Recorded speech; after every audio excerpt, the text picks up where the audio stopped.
Welcome everybody to today's episode of Pitching Passion with Jun Tanaka. Who doesn't like food?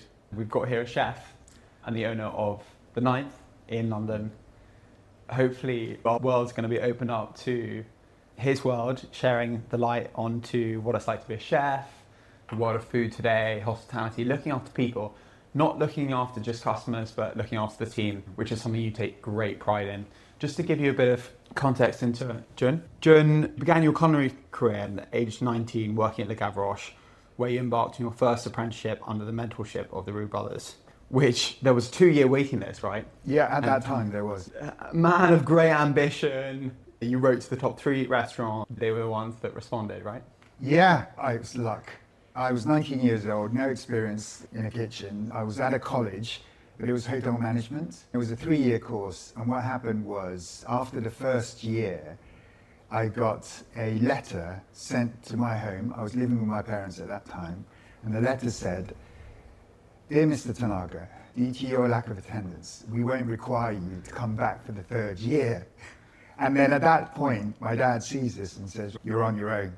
And then I say to him, because he was here working for a company, he knew all the best restaurants in London because he'd taken his clients there.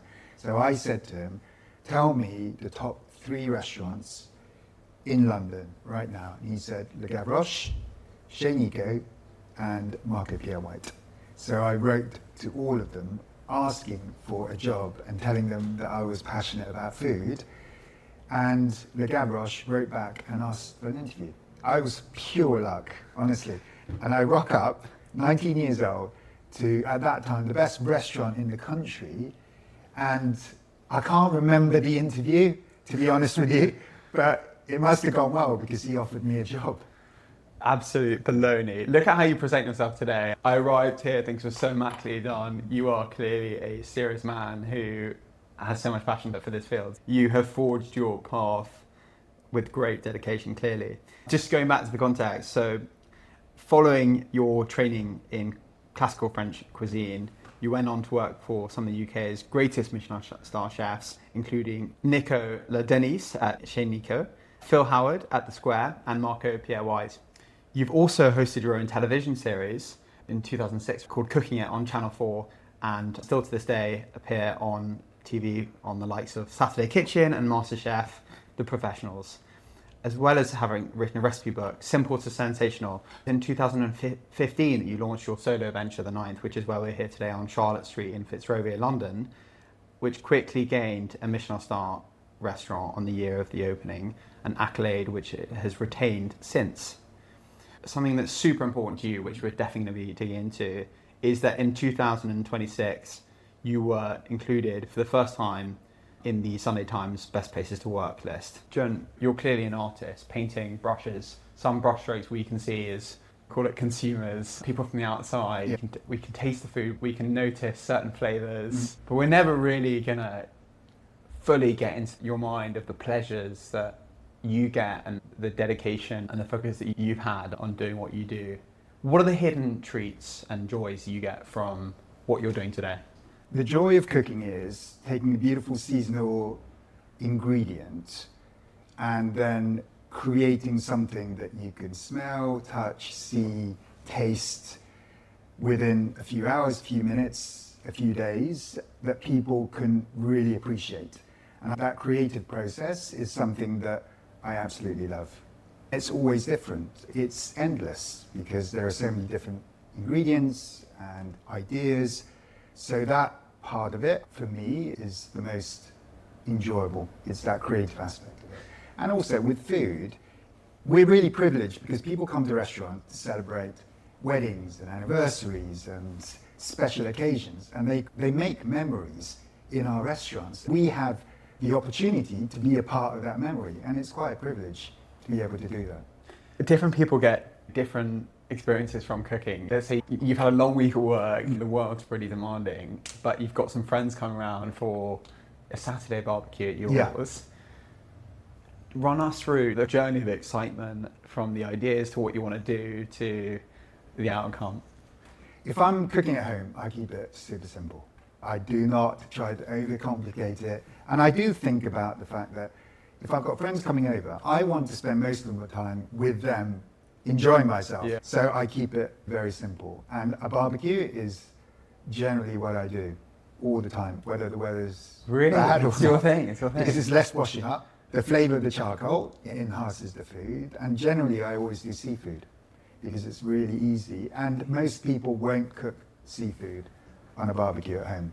So for them, it's something different, a treat. So it could be a whole sea bass, a whole turbot, some red prawns, and serve that with different kinds of salads. Make the salads the day before. Have all the vinaigrettes made, and then the fish. A good tip for barbecuing fish on a barbecue is you get the whole fish and you leave it uncovered in the fridge to dry out for 24 hours. And what that does is it really almost dehydrates the skin, which it doesn't lose moisture. The outside skin becomes very dry. And then you turn it after 12 hours, so it's completely dry all over. And then that way, it won't stick to the barbecue. And you get a really crispy skin. So the way to cook fish is dry the skin out, lightly oil it, and then cook it on the barbecue. And vegetables. I feel like veg is such an undercooked food on barbecues. Do you agree with that? Because it just 100%. often Yeah. it's like a nightmare without the right tool. So guide us on the world of cooking veg on barbecues. Courgettes are really good on the barbecue. Asparagus when they're in season. I do peppers on the barbecue. And what it is, you want to keep them big pieces. So with a courgette, I'll just cut it in half. With a red pepper, I'll keep it whole. And you don't actually need to oil it to begin with. So you season it, let the vegetables soak up the seasoning. You put it on the grill, blacken it all over, and then you put olive oil, sherry vinegar, a little bit of thyme and garlic, and it's really easy. And I wouldn't do too much to it. Just roasted vegetable with kind of a bit of olive oil, garlic, seasoning, and a bit of sherry vinegar. Keep it simple. And do you find it very therapeutic, the actual process of cooking? No, not really. I don't find it stressful, but I've been doing it such a long time, for 35 years. I don't find it therapeutic. I go, what do I find therapeutic? Taking a walk out in nature. I enjoy going to the gym. Where's your mind go when you're going to cook us an amazing meal? Are you just focusing? Do you go into this world of just you are completely zoning on one thing, No. or are you processing loads of different things in your world? When I'm at work, I'm super focused on what I'm doing, 100%. I don't think about anything else apart from the task that I'm doing. When I'm at home, I will listen to a podcast. My mind is completely somewhere else because the food that I'm cooking at that time is very easy and simple, and I don't really have to put much thought into it. And then I listen to, podcasts. I like learning new things every single day. So it will be podcasts on leadership, and it's basically leadership podcasts. Really? Yeah. I listen to 3 or 4 of them, and then I really enjoy it because I'm learning something new, and I feel like I'm really maximizing my time. I'm cooking and then learning something at the same time. And I do the same thing when I go to the gym. I listen to a podcast. So you're working out, getting healthy, and also hopefully learning something. Yeah. And jumping into food, you're so busy with running this restaurant. Where are you with your excitement for discovering new flavors, trying new things? The way we develop dishes at the Ninth, so Filippo, my business partner and executive chef, Erica, my head chef, myself will sit down and we'll look at what's in season. And then during the summertimes, you've got tomatoes and cherries and courgettes and green beans and broad beans. And we'll look at those ingredients and we'll look at our menu and think, okay, what do we need to change on this menu? And then it's a matter of combining different flavors. Everything that we do in terms of flavor combinations the foundation is classic. So it's nothing too out there. Personally, when I go out to eat, I enjoy classic flavors because I believe they're the ones that are the most delicious. So everything that we do are based on that kind of traditional combination of flavors. And so if it's lamb, artichokes is nice, beans, broad beans, peas, and that's the starting point. And then from there, then we will look at how we make the sauce, what ingredients we add to it, Does it need more acidity? Does it need something creamy on the dish? And it's starting with the ingredient, seasonal, classic combination of flavors, and then you go out from there. A point you make really clear is that you want this place to be people's favourite restaurant, which is very different in your words to having the best food experience ever in your world, which I think, was it Noma? Yes, Yeah. you're right. That tells a lot about you and what you want to give to people. You insinuate that you've got this responsibility, but also this luxury of connecting with people and giving them this experience for what you know is special to them, right? They're paying for an experience. Can you give us a sense of what that looks like, the experience that you've worked so hard to create here, and the experience that you really like to create to make people feel that this is the place that they want to come back to time and time again? Yeah. When you say a favorite restaurant, if you ask that question, whether it's a movie, a restaurant, a hotel, it's never probably the best. It's somewhere that you feel comfortable, that you feel at home, that people recognize you. It's food that you want to eat on a regular basis. Noma was the best experience I've ever had. Would I want to eat that once a month? No, I wouldn't. Once in a lifetime is enough for me. But then you want someone to think that your restaurant is their favorite because they're going to come back over and over again. And that's good for business as well. And to be able to do that, you have to make people feel that they're seen and they're heard and they are recognized and that we are genuinely happy to see them. And in my opinion, I think it should be food that's not too challenging. It's a menu that you read and think, I really want to eat this. Oh, I want to eat that as well, and this. So when you read the menu, there should be a number of things that you want to eat, rather than trying to figure out what it is that's in the dish. Yeah. That, I think, is really important, because when I choose to go out to eat, and I'm a chef, so I look for new places, the favorite restaurants are places where I really feel like having that dish that they do, right? And eating that food, or I crave those flavors.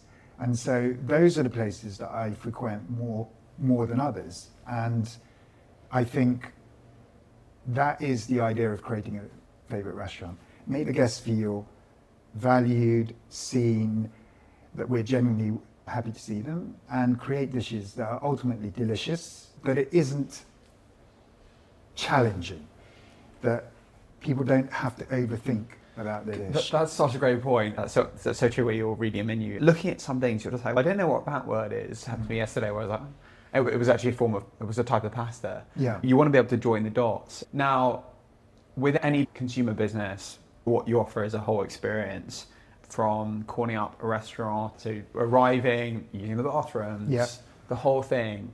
Can you give us some of the things that you've done here that are non-obvious about making the experience special for people? It starts from the moment they arrive through the door, how you greet the guests, and it's the small things that make a huge difference. We always try to make sure that initial sense of arrival is genuinely warm and welcoming, and we tell all the team that no matter how busy we are, whether it's the chef, the barman, waitress, if a guest passes us, to look up, make eye contact and smile. This is super important when they're arriving, when they're leaving, because that connection of being recognized and smiling at them, it really does make a difference. And it seems like a very small thing, but if everyone does it consistently all the time, makes a huge difference, because those things create that feeling around the restaurant. So when a guest leaves and they pass the barman, he looks up, smiles, say thank you very much, and then the receptionist, and then one of the waiters, and everyone does this, that makes a huge difference. The other thing is trying to anticipate the guest's needs. So we talk about this quite a lot in our briefings. When someone asks for something, you're too late. It's about anticipating what they need, which means that when we are there with the guest, when we are on the floor, it's to anticipate their needs and to be very present of what's going on. So you have to be really aware with your eyes, with your ears, looking around. Does that guest, oh, he's looking around, he must want something. Or you overhear, as an example, a guest saying, oh, that's the best crab tart that I've ever had. We offer them another one without them asking for it. It's really important to be very present in the moment, rather than, we all do this because you're so busy, you're just thinking, okay, what next? Okay, I need to lay out this table, clear this table, the bill for this table. Sometimes we're so focused on the things that we need to do that we're not really present. And I think that's part of creating an experience for the guests that they remember, is being very present when we are serving them, when we're interacting with them. And then with the food, to make sure that it's very delicious and it's the kind of food that people want to eat on a regular basis. You mentioned about a pasta shape that you don't recognize. I think that's okay, because sometimes there's no other way to describe a pasta shape or a sauce apart from the actual name itself. The waitress or the waiter needs to explain it, but how you write the menu, people should feel a connection to it. I understand why lamb goes with this. I get it. I can taste it. It's when you read a menu that you think, okay, why is that with this? I've never had this ingredient with this particular meat or fish. That's not to say that restaurants that do this aren't amazing, but to create a favorite restaurant and for what we do here, that's not. There must be so many processes and specific ways in which things are done, from pouring a glass of wine to taking an order, and different places do things differently. Can you give us a flavour of some of the processes that you do here? One of the interesting things about how service functions in a kitchen that people don't realise is it's broken into different sections. So our kitchen has a meat section, fish section, a vegetable section, a larder, which is starters, pastry section, and a pass. So there's 6 chefs, and each one is in charge of a particular section.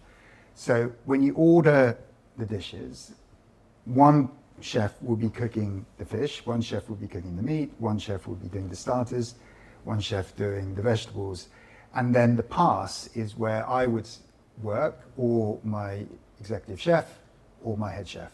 And what we do is, all the ingredients come onto what's called the pass, which is where we plate up all the dishes. Then we can taste everything, and then we plate it onto the plate, and then it goes out to the guests. So we are essentially the last person to check everything before the guest experiences or tastes the food. And it's coordinating all those different things at the same time to be able to plate up and send out to the guests. The communication within a kitchen is very short. You need to be to the point, because too many words just overcomplicate it. And the check comes on, we read out the checks, and it's all about checks being the orders, right? The orders, exactly. Yeah. We read out the orders, and then we will time everything, and we'll say, okay, how long for starters on table 12? And then it's in minutes. So we'll say, okay, 7 minutes. Okay, how long now? 5 minutes, 4, 3, 1 minute, plate up now. So everything is constant communication. A lot of it is time, and everyone is talking with each other about when to come up with their dishes. So everything, the guest gets it all at the same time. The mind is stretching, just trying to work out all of that. Yeah, it sounds a bit chaotic, but it's just how kitchens run, and you get used to it.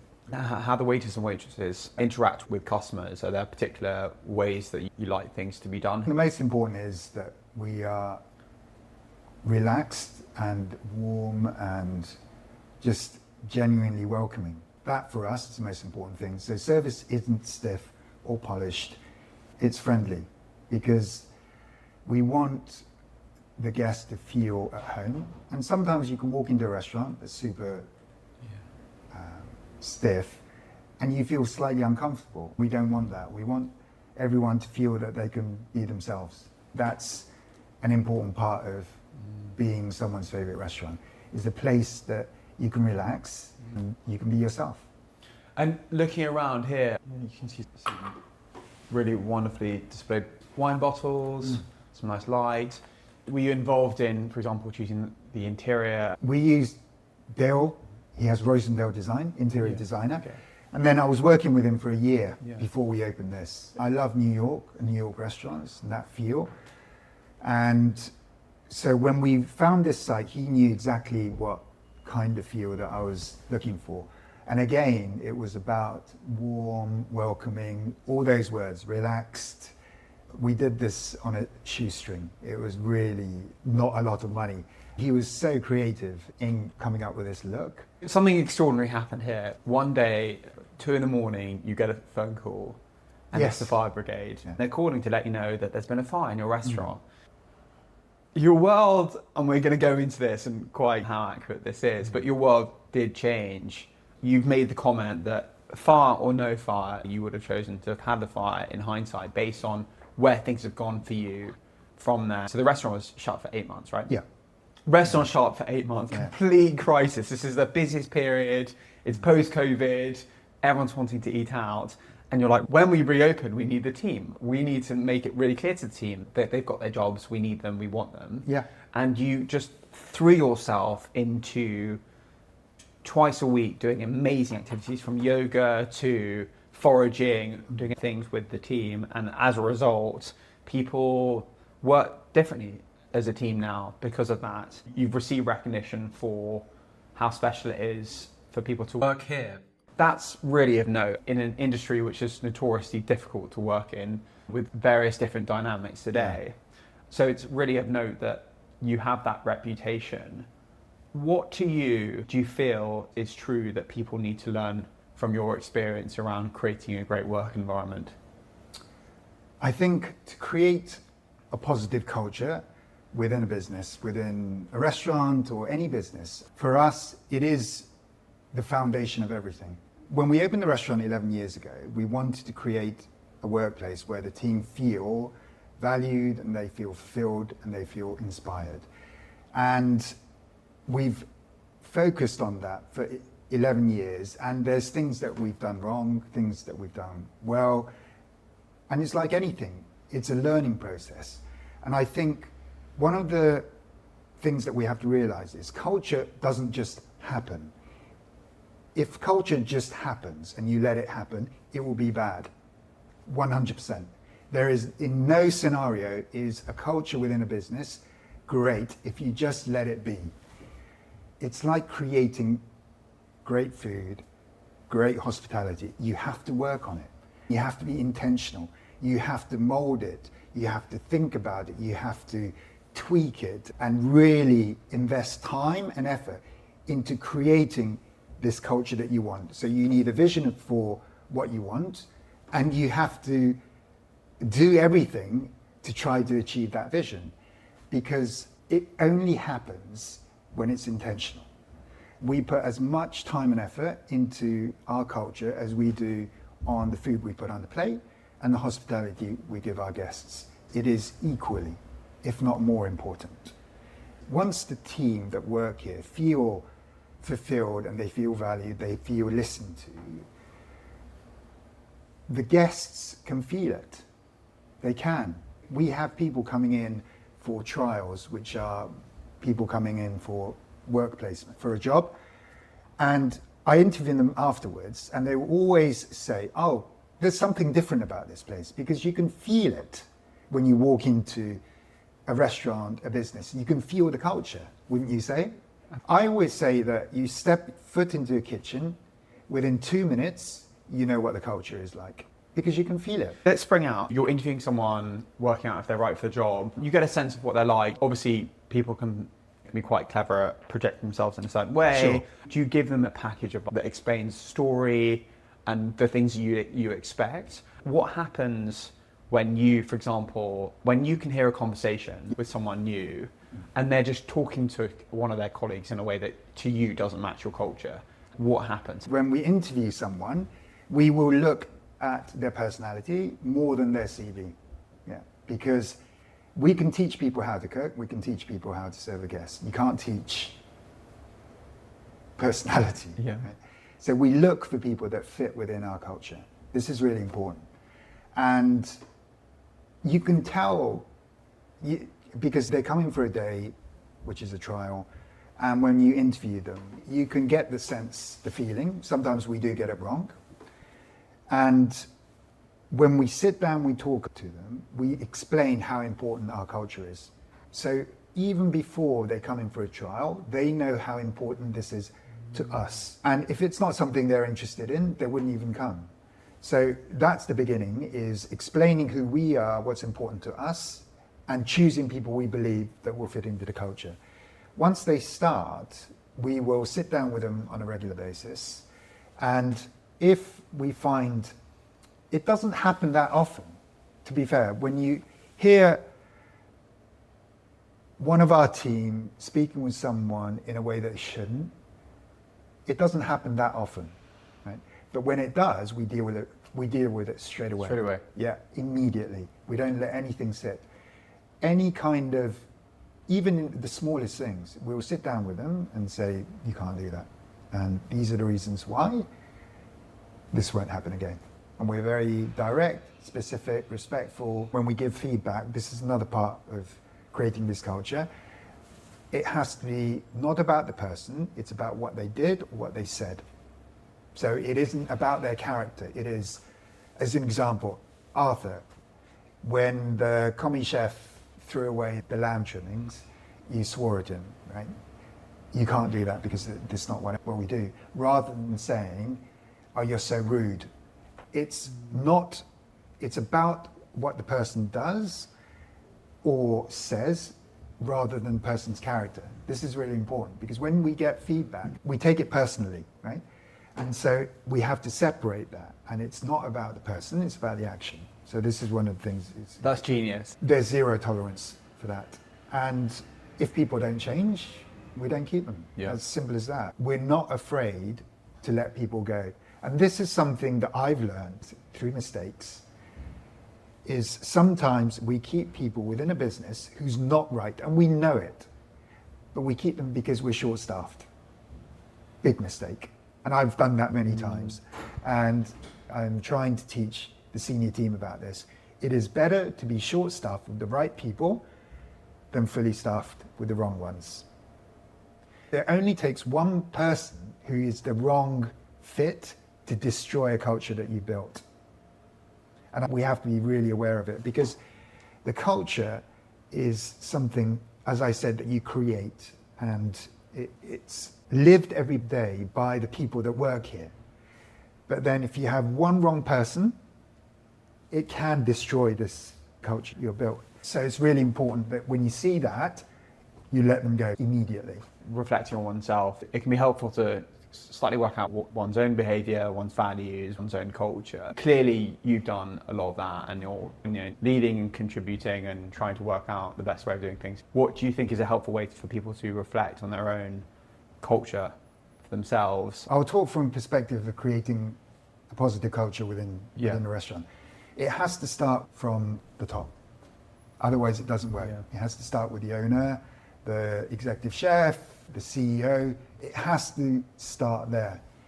It's about setting that ambition, and it's a journey. It's not we're here, that's it. We improve every single day. Sometimes we do make mistakes, and then we learn from them and we improve. One of the most important skills of leadership is self-awareness. It's actually reflecting on areas that you know that you are weak, and also having people around you that will tell you as well. This is really important. What happens is that as the more senior we get in a position, in a business, in a restaurant, the less feedback we get. And so eventually you get to the very top and actually no one's giving you feedback. That's why you get a lot of leaders who are very self-aware, because no one tells them. I don't think that you shouldn't have done that, because whether it's out of maybe they're scared to say that, maybe they don't feel it's their place, but how are we supposed to improve, all of us, unless people give us feedback, because we have blind spots, right? Yeah. And those blind spots are areas that we need to improve. So we need to surround ourselves with people that are willing to give us honest feedback. And to be able to do that, you have to create a safe environment for them to be able to do that, which means that when you make a mistake, you own up to it, to everybody. You know what, hands up, I made a mistake. And even the smallest things, if I turn up 5 minutes late, I will apologize and say, I'm sorry, I turned up late, because I would expect everyone else to do exactly the same. And admitting that when you make mistakes and showing the team that actually it's okay to make the mistakes as long as you learn from them and improve, owning it and expressing that to all the team shows that actually it's okay and they feel safer to be more open. And the other thing is asking for people's opinions consistently, like all the time. I love the phrase, what do you think? I say that 20 times a day, constantly saying, what do you think? What do you think about this? What do you think? And really listening to them. It doesn't mean that you take every single idea that you're told, but it means that you're listening, you're understanding what they're saying, and sometimes they come up with great ideas which you implement.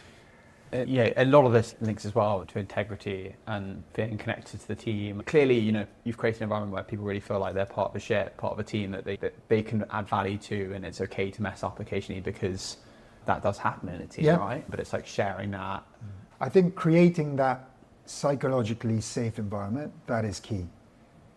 There's so many places that you are fearful of making a mistake. You are fearful of giving feedback to your boss. You don't know how they're going to react. Right? Creating a positive culture is leadership. It starts from the leadership and the leadership team, and setting the example for everyone else to follow in the way we show up to work in a positive way, how we communicate with everyone in a respectful way, how we ask for opinion, listen, give feedback. All these things has to be an example set by the senior team. And then the other thing is creating that safe environment where people feel that they can be open and honest and not scared to voice an opinion. Is there something you can think of, maybe it was a behaviour you heard about or an attribute that you've been like, wow, that's really something I would like to have more in my world and my team? Yeah, Jada, our GM, Filippo, our executive chef, they have real empathy, a lot. And it is a skill, and we should have more of that. I'm not naturally an empathic person, and I've learned so much from them and see how they interact with the team, and it's something that I would want more of in our business. 5 cheeses to eat before you die. From d'Ambert, Coulommiers, Epoisse, Saint-Marcelin, and Comté. 3 restaurants in London that people should hit up. Camille, that in Borough Market is one of my favourites at the moment. And the reason I love it so much, Elliot's the chef owner, is they do offal. And I love offal. And he's really creative, classic flavours, but he's the kind of menu I read and then I end up booking a table because there's 2-3 dishes that I want to eat. It's that kind of place. So I'd highly recommend Camille. Perilla, which is a local restaurant for me. Ben is the chef. Amazing, very creative and always really delicious. And then the third one would be Plonk. Seb is the chef, the owner. And again, it's just it's simple, but the flavors that he gets in his dishes is incredible. 3 ingredients to bring with you on a desert island. Soy sauce. Such a great answer. Such a great answer. Yeah, bit of raw fish. Lemon. Most dishes benefit from a little bit of citrus or a little bit of vinegar. Just lifts flavors. And then I would have the third ingredient, anchovies, because they're one of my favorite ingredients. You can have them on their own. Really good ones from Cantabria, which is northern Spain. You can have them on bread with butter. You can crush them up into a vinaigrette, you can put them in a stew, you can have them with pasta. It's really versatile and it adds that umami flavour to all the recipes. So I'm going to say a few ingredients or dishes. Sure. And if possible, if you can think of something that to you want in them, or an ingredient or way of cooking them just that really makes them pop. So popcorn. Popcorn? Yeah, popcorn. How to make them pop? Are you happy with what's on the market at the moment? Yeah, Or are you see, like, no, I always- where's the anchovy popcorn? No, I think I always have sweet and salty. I don't think it messes anything. I wouldn't put any spice on it, would be the obvious thing, but I'm quite happy with the salt and sugar. You know those little moments that lift your day? A smile, the sun coming out, or a piece of chocolate? Audrey's Chocolates have been handcrafting chocolate for over 70 years. Chocolate to die for. It comes in beautiful boxes that make for the perfect gift. Or bars of chocolate that feed daily joy. Discover your moment of joy by visiting audreyschocolates.co.uk and treat yourself to 10% off using the code TheCollective10. Fish pie? I would probably add some shellfish. So normally you wouldn't add things like cockles or mussels, but I would add some to that because the juice that you get from mussels or clams is some of the best flavoured seafood sauces. Sorbet. Blood orange, yeah, when they're in season. Blood orange sorbet is really delicious, and then you can serve that with a little bit of mint oil, which is nice. Eggs in the morning. How to make eggs fun in the morning?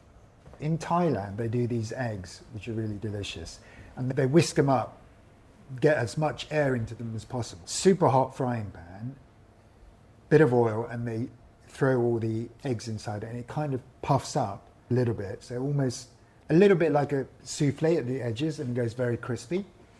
And then sometimes they put them with oysters, which are 3 small things that hospitality people notice in a restaurant that maybe some other people won't. glasses not being perfectly polished. Make it personal rather than hospitality. What I notice is the greeting. The first person that greets me, I will notice whether it's warm or whether it's kind of business as usual. And that always stays with me. And then the other thing I notice is when a dish is lacking seasoning, which I think your kind of normal person wouldn't get as much. And it's a chef thing. We taste something and we notice straight away it's more seasoning or it's got too much. And then the other thing is really important is how clean the bathroom is. Very important. Now, you've touched on your experience working for Marco Pierre White and that giving you a few different things. A very strong flavour of what real hardcore talent and professionalism in certain respects does look like. Can you share how that perfection's created? That perfectionist comes from Marco. When I worked for him, he was still in the kitchen, 3 Michelin stars, and he used to call it SAS of kitchens. Yeah. And it's completely right because it's a group of young, highly talented chefs cooking the best food in the country. The kind of obsession for perfection came from Marco and his drive to create, the best food in the country. To be able to work in that environment was a privilege. It was hard. It's the hardest kitchen that I've ever worked in, but I don't regret it because I learnt resilience, which is very important in our industry, in life in general. And you can't teach resilience. It's something that you have to experience, right? You have to go through the hard times to build that resilience. And I think sometimes we don't put enough importance in that because life is hard. And if you haven't gone through hard times, how are you going to survive when things become difficult? So I really appreciate that. I appreciate to be able to work in an environment where everyone was cooking at that level. And it's inspiring to be surrounded by chefs cooking at such a high level every day, consistently for 100 hours a week. It is inspiring. Tiring, but it's inspiring. It's a great privilege you have in being able to meet so many different people who come and eat in your restaurant, but also all the different people that come and that have been in your team over the years. Can you give us a flavour of that? It must be so fascinating hearing about what people end up getting up to. People who were in your team maybe 20 years ago in very different roles to you. Andy, my first head chef, who opened the restaurant with me, he was with us for a year and a half or 2 years. He actually works on a boat. So he's the executive chef on one of these luxury yachts, and he's been doing that pretty much ever since he left. He loves it. He gets to travel and he enjoys the lifestyle. Kevin, who's our second head chef, Kevin Burke, he opened a restaurant called Library Street in Dublin. And it was in the Irish Sunday Times as, I think it was the best restaurant in Dublin. I don't want to get this wrong, Yeah. but I was pretty sure that it was the Irish Times, and Library Street was, which is incredible to see that. You talked a bit about leadership earlier. When I think of the leaders that I've come across, maybe they've not formally been like a direct boss to me, but certainly look up to them in certain ways. Having that focus must pay you back in surprising ways. People sharing about things that have happened to them since then that maybe you've given them the strengths or equipment to be able to deal with or create value. Does that strike any memories with you? Actually, it's Kevin, my old head chef who went on to open Library Street. I heard he did a podcast for, I've forgotten which one it was, and then the interviewer was asking about places he'd worked. And he said that this was the best place he worked because of the culture that we'd created, and it's something that he has taken from here and implemented into his restaurant. And when I heard that, I was honestly so happy, because that's what it's about. It's not about me. It is about teaching the new generation of chefs, new generation of front of house, how to create this culture, how to be better leaders, because they take that and then they implement it in another place. So it's about what they learn from working here. And I hope that it's not only about cooking or serving guests, that they learn, I hope,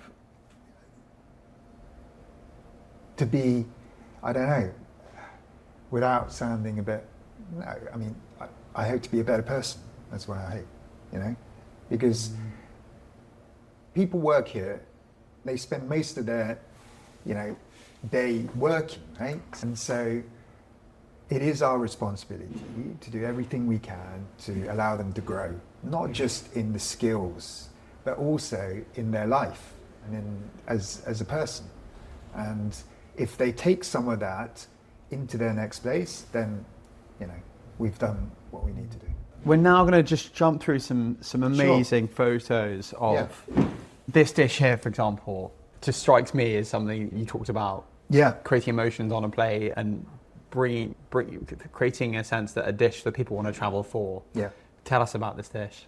So this is cuttlefish malaredis. Malaredis is like a pasta in the shape of like a gnocchi. And then it's a cuttlefish ragu, which is a white ragu made with shallots, and fennel and coriander seeds. And then we make a stock out of dried squid. And then we finish that with some salty fingers and crispy squid. And this dish was created by my old sous chef, Ewan Golcher. Really talented, very creative, and it's really delicious. It's like a white seafood ragu, and the malaredis has this wonderful chewy texture, and we finish it with some butaga as well. Wowie. Yeah. God, it's getting everyone hungry. And your menu here, crab here, where'd you get crab from? It's from Cornwall. That crab and seaweed tartlet, that's been on the menu for a while, 5 years. And I got inspired by Gambara, which is a tapas bar in San Sebastian. Okay. Best tapas bar in San Sebastian. Have you been? No. Everyone knows it's like the area is amazing for food. And there's Gambara, and they do this crab tart. And the moment I ate it, I just thought, this is just incredible. And so I asked the waiter at the time, what's in this? Because I always do. I think I ask. And he wasn't very helpful. He just said crab and pastry. So I thought, okay, fine. I went back home and started experimenting. And then it is white and black crab meat. We've got crab bisque in there, tomato fondue, and then we've got a seaweed short crust pastry, and then we finish it with lemon and some breadcrumbs. The journey of the crab, for example, Yeah. how difficult is it to find that supplier that you're like, this is the one? What does that process look like? Are you trying 8 different crabs? What's that journey? When we look for a product, we have an idea of what it is, and also we know who supplies the best crab for us. And so that isn't that difficult to find. Who is that? It comes from Flying Fish, which they're based down in Cornwall. And sourcing the best ingredients is about the relationship you have with the suppliers. And we have some incredible suppliers that we use. Jen, such a pleasure to have you on, sharing so much about what you've learned, what you're inspired by, being so generous about so many kind of details of your journey and things that are important to you. So thank you so much for your time. Thank you very much. If you've enjoyed this, hit subscribe so you never miss an episode. Want to support the podcast, inspire as many people as possible? You can either make a donation on the Buy Me a Coffee link in our bio and website. Want to access exclusive content? Submit ideas for future episodes? Join below as a Patreon member and we will make you feel special. Thanks so much for listening.